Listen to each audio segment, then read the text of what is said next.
정약용은 사람이 늙어간다는 것은 해가 지는 것과 같아서 어둠이 오기 전에 무엇을 정리하고 무엇을 간직할지 미리 생각해 두어야 한다고 말했습니다.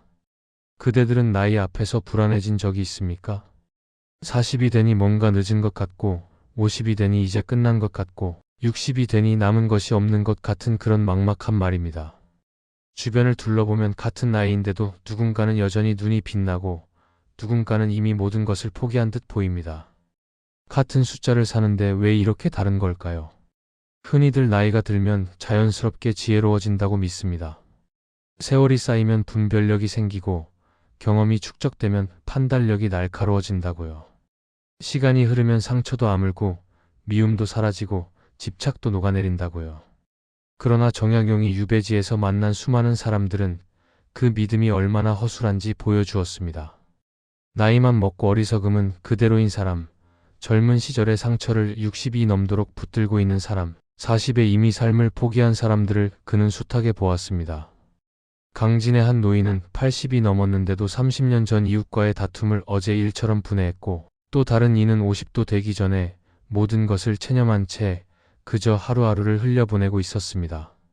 나이는 저절로 사람을 성숙하게 만들지 않습니다. 나이는 단지 선택의 기회를 늘려줄 뿐입니다.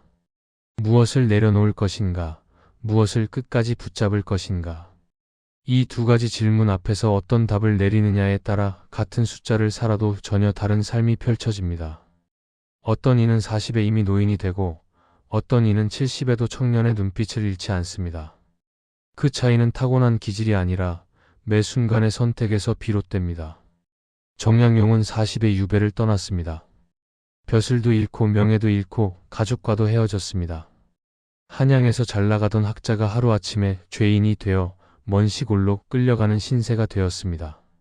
그때 그는 선택해야 했습니다.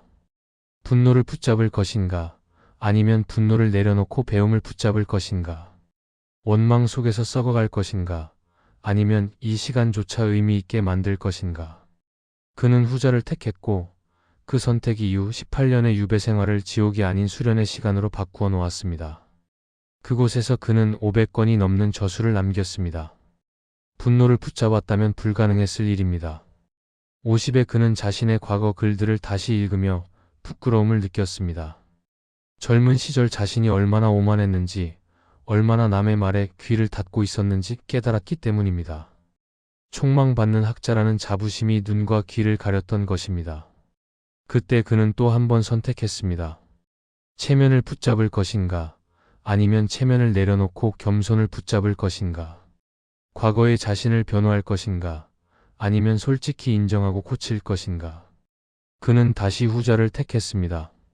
그리고 자신의 글을 고쳐 썼습니다. 50이 되어서야 비로소 20대에 그를 부끄러워할 줄 알게 된 것입니다. 60이 되었을 때 정약용은 이미 병든 몸이었습니다. 유배에서 풀려났지만 건강은 돌아오지 않았습니다. 그러나 그는 여전히 글을 쓰고 있었습니다. 남은 시간이 얼마 없다는 것을 알면서도 알기 때문에 더욱 집중했습니다. 그때 그의 선택은 분명했습니다.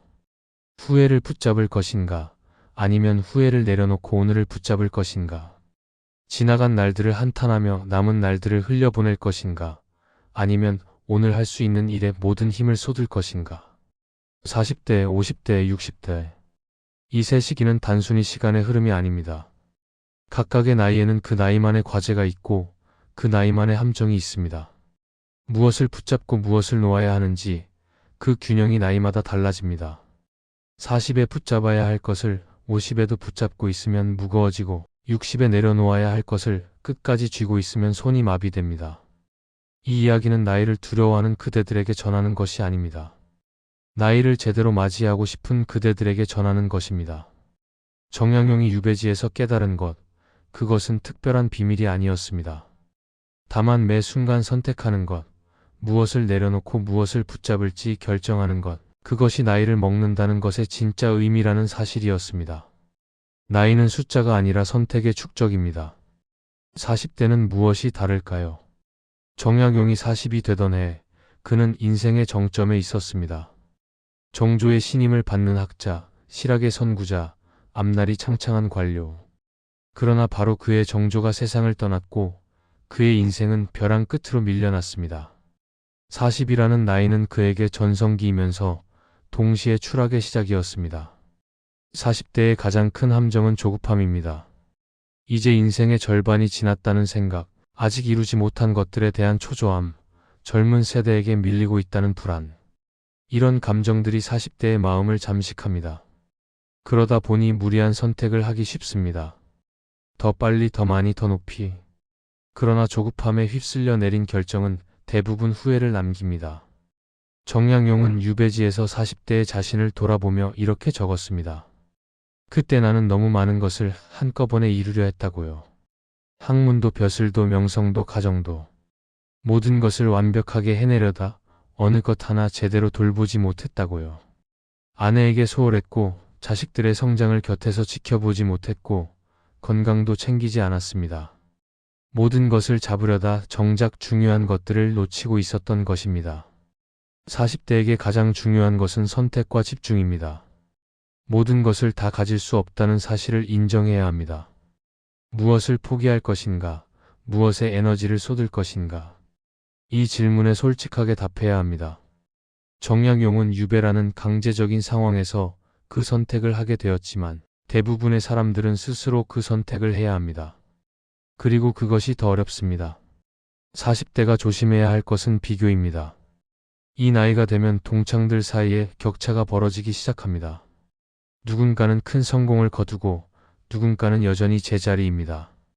그 비교가 마음을 병들게 합니다. 정약용도 유배지에서 한양의 소식을 들을 때마다 마음이 흔들렸다고 고백했습니다. 자신과 같이 공부하던 이들이 높은 자리에 오르고 영화를 누리는데 자신은 죄인의 몸으로 귀양살이를 하고 있으니 그 심정이 어땠겠습니까? 그러나 그는 깨달았습니다. 비교는 끝이 없다는 것을요. 언제나 자신보다 잘난 사람이 있고 언제나 자신보다 못한 사람이 있습니다. 비교 속에서 행복을 찾으려 하면 평생 불행할 수밖에 없습니다. 그래서 그는 비교를 내려놓기로 했습니다. 대신 어제의 자신과 오늘의 자신을 비교하기로 했습니다. 남들이 어떻게 사는지가 아니라 자신이 어떻게 성장하고 있는지에 집중하기로 했습니다. 어느 마을에 40대 중반의 남자가 있었습니다. 그는 언제나 자신보다 앞서가는 동료를 바라보며 한숨을 쉬었습니다. 왜 나는 저렇게 못할까? 왜 나는 저만큼 인정받지 못할까? 그 마음이 점점 커져서 밤잠을 설치고 아침마다 출근하기가 싫어졌습니다. 아내는 걱정스러운 눈으로 그를 바라보았고 아이들은 아버지의 우울함을 느끼고 눈치를 보았습니다. 어느 날 그는 우연히 정약용의 글을 읽게 되었습니다. 유배지에서 쓴 편지였습니다. 거기에는 이런 구절이 있었습니다. 남의 영달을 부러워하지 말고 자신의 하루를 충실히 살라고요. 오늘 읽은 책 한 장, 오늘 베푼 친절 하나, 오늘 참은 화 한 번. 그것들이 쌓여 인생이 된다고요. 그 말이 그의 마음에 닿았습니다. 그날부터 그는 비교를 멈추기로 했습니다. 쉽지는 않았지만 의식적으로 노력했습니다. 그리고 서서히 마음이 가벼워지기 시작했습니다. 40대에게 필요한 것은 길게 보는 눈입니다. 지금 당장의 성취가 아니라 10년 후, 20년 후를 바라보는 시선입니다. 조급함을 내려놓고 꾸준함을 붙잡아야 합니다. 비교를 내려놓고 자기만의 속도를 붙잡아야 합니다. 그것이 40대가 40대답게 사는 방법입니다. 40대의 또 다른 과제는 관계의 정리입니다. 이 나이가 되면 인간관계가 복잡해집니다. 직장에서의 관계, 가정에서의 관계, 부모와의 관계, 자녀와의 관계. 여러 역할을 동시에 수행해야 하고 각각의 역할에서 요구하는 것들이 서로 충돌하기도 합니다. 그 사이에서 자신을 잃어버리기 쉽습니다. 정약용은 유배 생활 중에 오히려 관계에 대해 깊이 생각할 시간을 얻었습니다. 한양에 있을 때는 너무 바빴습니다. 이 사람 저 사람 만나고 이 모임 저 모임 참석하고 인맥을 관리하느라 정신이 없었습니다. 그러다 보니 정작 중요한 사람들, 가족과 진정한 벗들과의 관계는 소홀해졌습니다. 유배지에 오고 나서야 그는 깨달았습니다. 자신에게 진짜 필요한 관계가 무엇인지, 그리고 그동안 얼마나 많은 관계에 에너지를 낭비했는지를요. 40대에게 필요한 것은 관계의 선별입니다. 모든 사람과 친하게 지낼 필요가 없습니다. 모든 모임에 참석할 필요도 없습니다. 진정으로 나를 아끼는 사람, 나도 진정으로 아끼는 사람. 그 관계에 집중하고 나머지는 적당한 거리를 두어야 합니다. 40대의 시간과 에너지는 20대처럼 무한하지 않습니다. 선택적으로 써야 합니다. 그러나 조심해야 할 것이 있습니다. 관계를 정리한다는 것이 사람을 차갑게 대한다는 뜻은 아닙니다. 필요 없는 관계를 끊어버리겠다는 계산적인 태도도 아닙니다. 다만 모든 관계에 똑같은 에너지를 쏟지 않겠다는 것입니다. 가까운 사람에게는 더 깊이, 그렇지 않은 사람에게는 예의를 지키되 적당한 선에서. 이 균형을 찾는 것이 40대의 과제입니다. 정약용은 아들들에게 보낸 편지에서 이렇게 말했습니다. 벗을 사귀되 많이 사귀지 말고 사귀거든 깊이 사귀라고요. 100명의 아는 사람보다 한 명의 참된 벗이 낫다고요. 그 한 명의 벗을 위해서라면 기꺼이 자신의 것을 나눌 수 있어야 하고 그 벗이 어려울 때 함께 고통을 나눌 수 있어야 한다고요. 그런 관계가 아니라면 그것은 친분이지 우정이 아니라고 했습니다. 40대에게 가장 중요한 관계는 가족입니다. 특히 배우자와의 관계입니다. 이 시기에 부부 관계가 흔들리는 경우가 많습니다. 바쁜 삶 속에서 서로를 돌보지 못했기 때문입니다. 아이들 키우느라, 돈 버느라, 사회생활 하느라 정신없이 살다 보니 어느새 부부 사이에 거리가 생깁니다. 서로를 낯설게 느끼기 시작합니다. 그때가 위험합니다. 정약용도 유배 생활 중에 아내에 대한 그리움과 미안함을 글로 남겼습니다. 젊은 시절 아내에게 얼마나 무심했는지, 얼마나 당연하게 여겼는지 후회했습니다. 함께할 때는 몰랐던 것들이 떨어져 있으니 비로소 보였습니다. 아내의 수고, 아내의 희생, 아내의 외로움. 그것들이 눈에 들어오기 시작했습니다. 어느 40대 부부가 있었습니다. 결혼한 지 15년이 넘었는데 어느 순간부터 대화가 줄었습니다. 저녁을 같이 먹어도 서로 폰만 보았고 주말에도 각자의 시간을 보냈습니다. 불만이 있어도 말하지 않았고 말해봤자 달라지지 않을 것이라고 생각했습니다. 그렇게 점점 멀어지고 있었습니다. 어느 날 아내가 먼저 말을 꺼냈습니다. 우리 이러면 안 될 것 같다고요. 남편은 당황했습니다. 무슨 문제가 있느냐고 물었습니다. 아내는 조용히 대답했습니다. 문제가 없는 게 문제라고요. 서로에게 관심이 없어진 게 문제라고요. 그날 밤 두 사람은 오랜만에 깊은 대화를 나누었습니다. 서로가 느끼는 외로움, 서운함, 그리고 여전히 남아있는 애정에 대해 이야기했습니다. 완벽한 해결책은 없었지만 적어도 서로의 마음을 확인할 수 있었습니다. 그리고 의식적으로 노력하기로 했습니다. 일주일에 한 번은 둘만의 시간을 갖기로요. 사소한 것이라도 고마움을 표현하기로요. 쉽지 않았지만 포기하지 않았습니다. 40대에게 필요한 것은 관계에 대한 투자입니다. 중요한 관계를 당연하게 여기지 않는 것입니다. 가까운 사람일수록 더 신경 쓰고 더 표현하고 더 시간을 내야 합니다. 바쁘다는 이유로, 피곤하다는 이유로 미루다 보면 어느새 돌이킬 수 없는 거리가 생깁니다. 관계는 저절로 유지되지 않습니다. 의도적인 노력이 필요합니다. 50대에 들어서면 풍경이 달라집니다. 40대가 치열한 전장이었다면 50대는 그 전장에서 한 발 물러나 전체를 조망하는 시기입니다. 체력이 예전 같지 않다는 것을 느끼기 시작하고 더 이상 젊은이들과 같은 방식으로 경쟁할 수 없다는 것을 인정해야 합니다. 이 인정이 쓸쓸할 수 있습니다.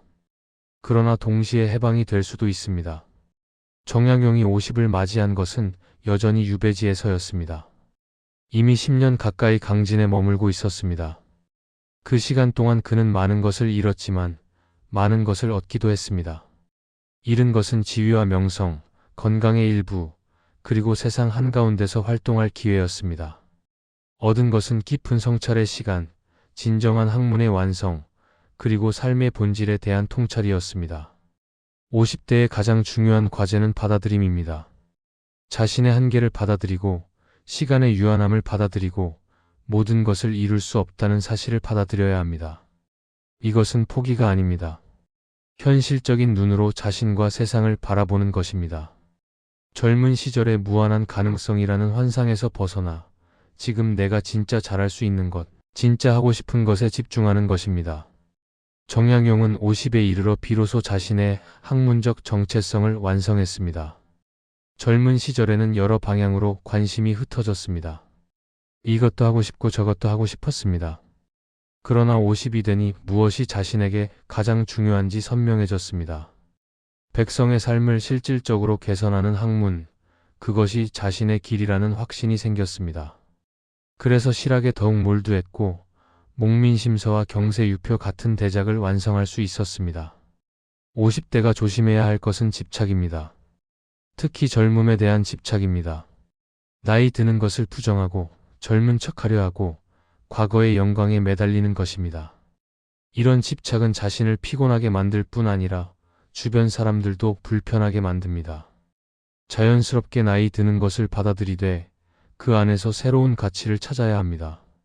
정약용은 50이 넘어서 젊은 제자들을 가르치기 시작했습니다. 처음에는 자신이 가르칠 위치에 있는지 의심이 들었습니다. 죄인의 몸으로 세상에서 버림받은 자로서 무슨 가르침을 줄 수 있겠는가 하고요. 그러나 그는 깨달았습니다. 자신이 줄 수 있는 것은 지식만이 아니라 경험이라는 것을요. 실패의 경험, 좌절의 경험, 그리고 그것을 딛고 다시 일어선 경험. 그것이 젊은이들에게는 어떤 책에서도 배울 수 없는 귀한 가르침이었습니다. 어느 50대 여성이 있었습니다. 그녀는 평생 일만 했습니다. 가정도 꾸리고 아이도 키웠지만 늘 일이 우선이었습니다. 그것이 자신의 정체성이었고 자신의 가치라고 생각했습니다. 그런데 50이 넘으니 회사에서의 위치가 불안해지기 시작했습니다. 젊은 직원들이 빠르게 치고 올라오고 자신은 점점 뒤처지는 느낌이 들었습니다. 불안했습니다. 일을 잃으면 자신에게 뭐가 남을까요? 어느 주말 그녀는 오랜만에 딸과 함께 시간을 보냈습니다. 대학생이 된 딸은 어느새 어른이 되어 있었습니다. 딸이 말했습니다. 엄마가 항상 바빠서 외로웠다고요. 하지만 이제 이해한다고요. 엄마도 힘들었을 거라고요. 그 말을 듣는 순간 그녀의 눈에서 눈물이 흘렀습니다. 그동안 자신이 무엇을 놓치고 살았는지 느껴졌습니다. 일에서의 성취만 쫓다가 사람들과의 관계에서는 얼마나 가난했는지 깨달았습니다. 그날부터 그녀는 조금씩 변하기 시작했습니다. 일의 비중을 줄였습니다. 대신 가족과의 시간, 친구들과의 만남, 그리고 자신만의 취미 시간을 늘렸습니다. 처음에는 불안했습니다. 이렇게 느긋해도 괜찮을까요? 하지만 시간이 지나면서 알게 되었습니다. 이것이 50대에 맞는 삶의 속도라는 것을요. 더 이상 20대처럼 달릴 필요가 없다는 것을요. 50대에게 필요한 것은 전환입니다. 성취에서 의미로, 경쟁에서 공존으로, 소유에서 나눔으로. 이 전환이 자연스럽게 일어나면 좋겠지만 대부분은 의식적인 노력이 필요합니다. 삶의 방향을 바꾸는 것은 쉬운 일이 아닙니다. 그러나 이 전환을 하지 않으면 50대 이후의 삶은 내리막길이 됩니다. 전환을 한다면 새로운 오르막이 시작됩니다. 50대의 또 다른 과제는 세대 간의 관계입니다. 이 나이가 되면 위로는 노부모가, 아래로는 성장한 자녀가 있습니다. 부모를 돌보면서 동시에 자녀의 독립을 지켜봐야 합니다. 두 세대 사이에서 다리 역할을 해야 하는데 이것이 생각보다 어렵습니다. 정약용도 유배 중에 아버지를 여의었습니다. 임종을 지키지 못한 아픔은 평생 그의 마음에 남았습니다. 아버지께 제대로 효도하지 못했다는 후회, 마지막 인사를 나누지 못했다는 미안함. 그것은 어떤 성취로도 메울 수 없는 빈자리였습니다. 그래서 그는 자식들에게 거듭 당부했습니다. 부모가 살아계실 때 효도하라고요. 나중에 후회하지 말라고요. 50대가 부모를 대할 때 조심해야 할 것은 역전된 관계에 대한 적응입니다. 어린 시절 부모는 전지전능한 존재였습니다. 모든 것을 알고 모든 것을 해결해주는 사람이었습니다. 그러나 이제 부모는 늙었습니다. 몸도 약해지고 기억도 흐려지고 때로는 아이처럼 의지하려 합니다. 이 변화를 받아들이기가 쉽지 않습니다. 부모가 약해지는 모습을 보면 슬프기도 하고 짜증이 나기도 하고 두렵기도 합니다. 왜냐하면 그것은 곧 자신의 미래이기도 하니까요. 그러나 정약용은 말했습니다. 부모를 돌보는 것은 의무이기 전에 은혜라고요. 나를 낳아주고 길러준 분들에게 갚을 수 있는 시간이 주어진 것이니까요. 그 시간은 무한하지 않습니다. 언젠가 반드시 끝납니다. 그러니 그 시간을 짐으로 여기지 말고 선물로 여기라고 했습니다. 동시에 50대는 자녀와의 관계도 재정립해야 합니다. 자녀가 성인이 되면 더 이상 지시하고 통제할 수 없습니다. 그들은 자신만의 삶을 살아갈 것입니다. 부모의 기대대로 살지 않을 수도 있습니다. 이것을 받아들이기가 어렵습니다. 자녀를 위해 그렇게 희생했는데 자녀가 자신의 뜻과 다르게 살아가면 배신감마저 느껴질 수 있습니다. 정약용은 아들들에게 많은 편지를 보냈습니다. 거기에는 조언도 있고 꾸중도 있고 걱정도 있습니다. 그러나 가장 인상적인 것은 그가 점차 아들들을 하나의 독립된 인격으로 대하게 되는 과정입니다. 처음에는 아버지의 권위로 이래라 저래라 했지만 시간이 지나면서 그도 바뀌었습니다. 아들들의 선택을 존중하고 그들 나름의 길이 있다는 것을 인정하게 되었습니다. 어느 50대 아버지가 있었습니다. 그는 아들이 의사가 되기를 바랐습니다. 자신이 이루지 못한 꿈을 아들이 이뤄주기를 원했습니다. 그래서 어린 시절부터 학원을 보내고 과외를 시키고 공부만 하게 했습니다. 아들은 순종적인 아이였습니다. 아버지의 기대에 부응하려 열심히 했습니다. 그런데 대학에 가서 문제가 생겼습니다. 아들이 의대를 자퇴하겠다고 한 것입니다. 자신은 의사가 되고 싶지 않았다고요. 정말 하고 싶은 것은 음악이라고요. 아버지는 충격을 받았습니다. 분노했습니다. 그동안의 투자가 물거품이 되는 것 같았습니다. 한동안 아들과 말도 하지 않았습니다. 그러나 시간이 지나면서 생각이 바뀌었습니다. 아들의 인생은 아들의 것이라는 당연한 사실을 깨달았습니다. 자신이 이루지 못한 꿈을 아들에게 떠넘기고 있었다는 것도 인정했습니다. 그것은 사랑이 아니라 욕심이었습니다. 아버지는 아들에게 먼저 연락했습니다. 미안하다고 했습니다. 내가 하고 싶은 대로 해보라고 했습니다. 성공하든 실패하든 응원하겠다고 했습니다. 아들은 울었습니다. 그리고 고맙다고 했습니다. 그날 이후 두 사람의 관계는 달라졌습니다. 더 이상 지배하는 자와 지배받는 자가 아니라 서로를 존중하는 두 사람 사이의 관계가 되었습니다. 50대에게 필요한 것은 놓아줌입니다. 부모에게는 보살핌을, 자녀에게는 자유를 주어야 합니다. 부모를 붙잡고 있으면 부모도 힘들고 자녀를 붙잡고 있으면 자녀도 힘듭니다. 적절한 거리, 적절한 관여, 적절한 후퇴. 이 균형을 찾는 것이 50대의 지혜입니다. 나이는 숫자가 아니라 관계를 어떻게 맺느냐의 선택입니다. 60대에 들어서면 또 다른 전환이 필요합니다. 사회에서 물러나는 시기이기 때문입니다. 은퇴를 하거나 은퇴를 앞두거나 이미 현역에서 한 발 물러난 상태입니다. 평생 자신을 정의해왔던 직함과 역할이 사라집니다. 그때 남는 것은 무엇일까요? 이름표가 벗겨진 자리에 남는 것은 오직 자기 자신뿐입니다. 정약용이 유배에서 풀려난 것은 그가 예순에 가까워질 무렵이었습니다.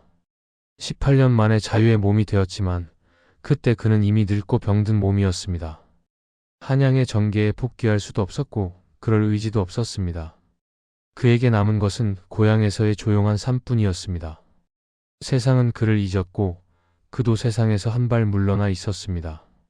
60대의 가장 큰 과제는 정체성의 재구성입니다. 더 이상 누군가의 부하도 상사도 직원도 아닙니다.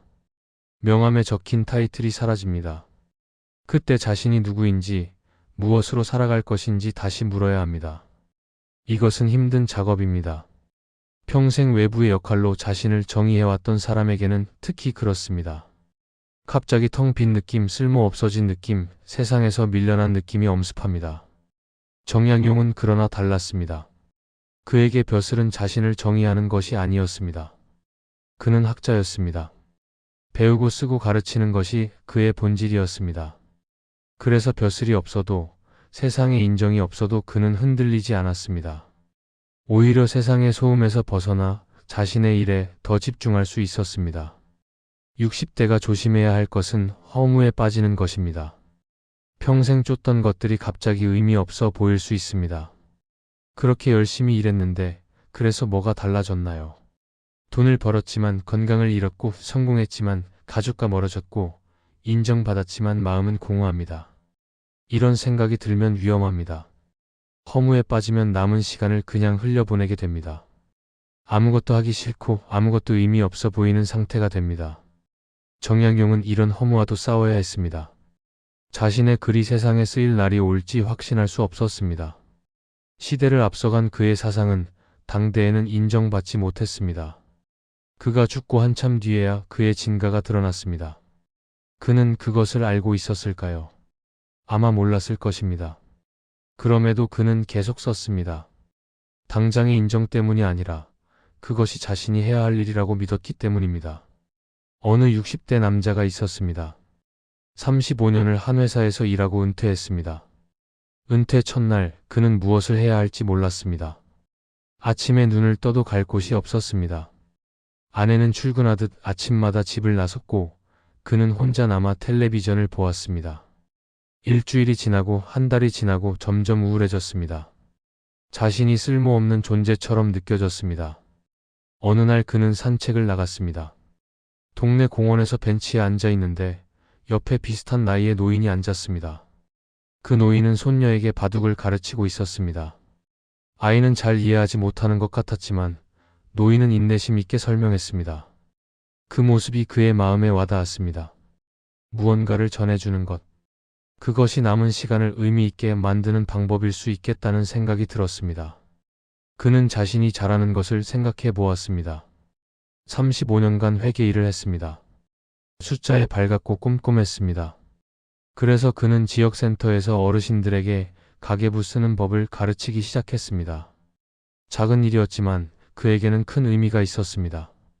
누군가에게 도움이 된다는 것. 그것이 그를 다시 일어나게 했습니다. 60대에게 필요한 것은 새로운 역할입니다. 예전의 역할은 끝났지만 새로운 역할은 스스로 만들어야 합니다. 가르치는 것, 돌보는 것, 나누는 것, 기록하는 것. 무엇이든 좋습니다. 자신이 할 수 있는 것으로, 세상에 조금이라도 보탬이 되는 것으로. 그것이 60대의 존재 이유가 됩니다. 나이는 숫자가 아니라 무엇을 남기느냐의 선택입니다. 60대의 또 다른 과제는 죽음과 마주하는 것입니다. 이 시기가 되면 죽음이 더 이상 먼 이야기가 아닙니다. 주변에서 하나둘씩 떠나가는 사람들을 봅니다. 친구가 떠나고 형제가 떠나고 때로는 자식까지 먼저 떠나는 일이 생깁니다. 그리고 자신의 차례도 머지않았다는 것을 느끼게 됩니다. 정약용은 유배 중에 많은 죽음을 목격했습니다.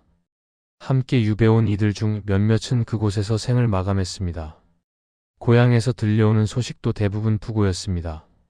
친구가 죽고 스승이 죽고 어린 시절 함께 놀던 이웃이 죽었습니다. 그때마다 그는 인생의 더섭음을 느꼈습니다. 그리고 동시에 남은 시간의 소중함도 깨달았습니다. 60대가 죽음에 대해 가져야 할 태도는 피하지 않으면서도 두려워하지 않는 것입니다. 죽음을 생각하면 불안해짐으로 외면하는 사람이 있습니다. 그러나 외면한다고 죽음이 사라지는 것은 아닙니다. 오히려 준비 없이 맞이하게 될 때 더 큰 혼란이 옵니다. 반대로 죽음에 너무 사로잡혀 남은 시간을 공포 속에서 보내는 것도 어리석습니다. 균형이 필요합니다. 정약용은 죽음을 어떻게 생각했을까요? 그는 죽음을 자연의 일부로 보았습니다.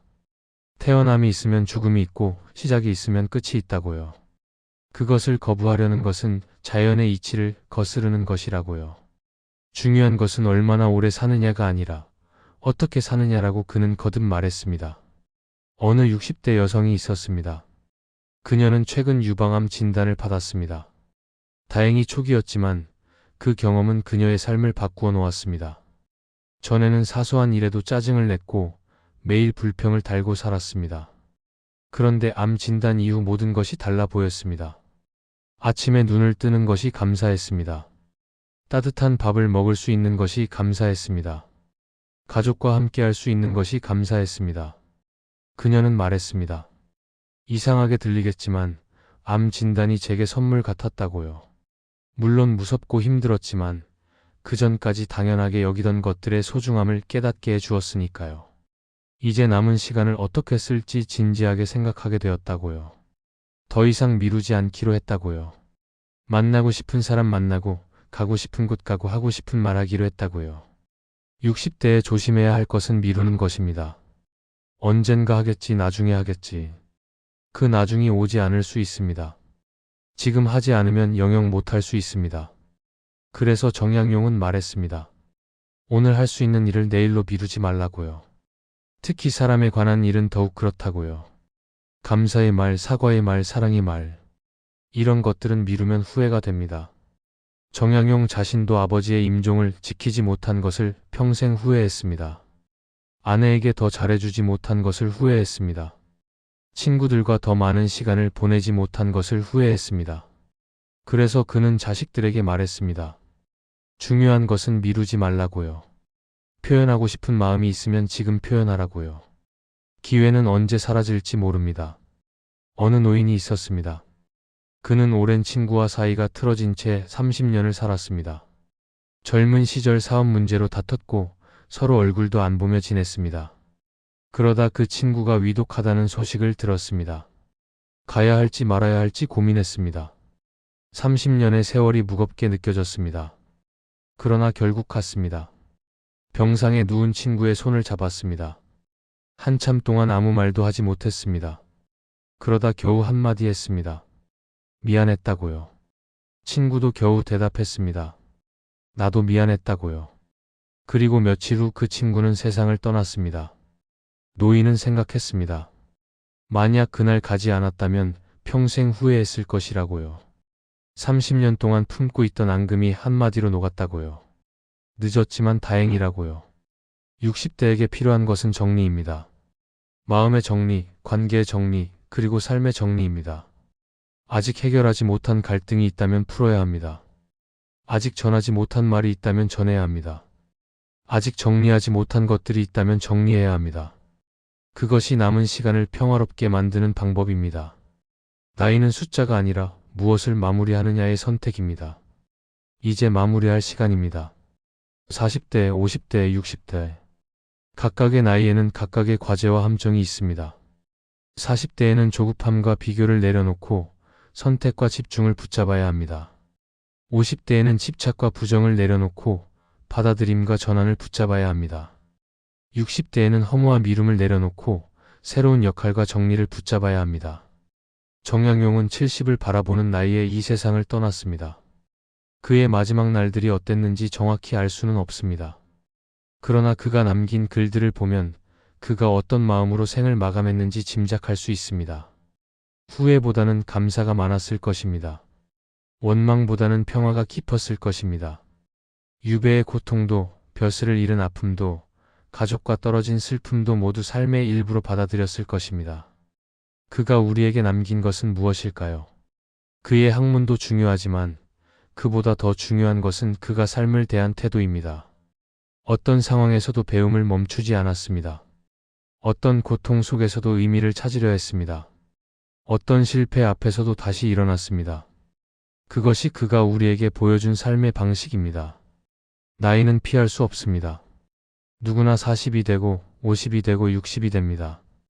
그러나 어떻게 그 나이를 사느냐는 선택할 수 있습니다. 같은 40대라도 어떤 이는 이미 늙어버리고 어떤 이는 여전히 성장합니다. 같은 60대라도 어떤 이는 허무에 빠지고 어떤 이는 새로운 의미를 찾습니다. 차이는 숫자가 아니라 태도에서 옵니다. 그대들에게 묻습니다. 지금 그대들은 무엇을 붙잡고 있습니까? 그것은 정말 붙잡을 가치가 있는 것입니까?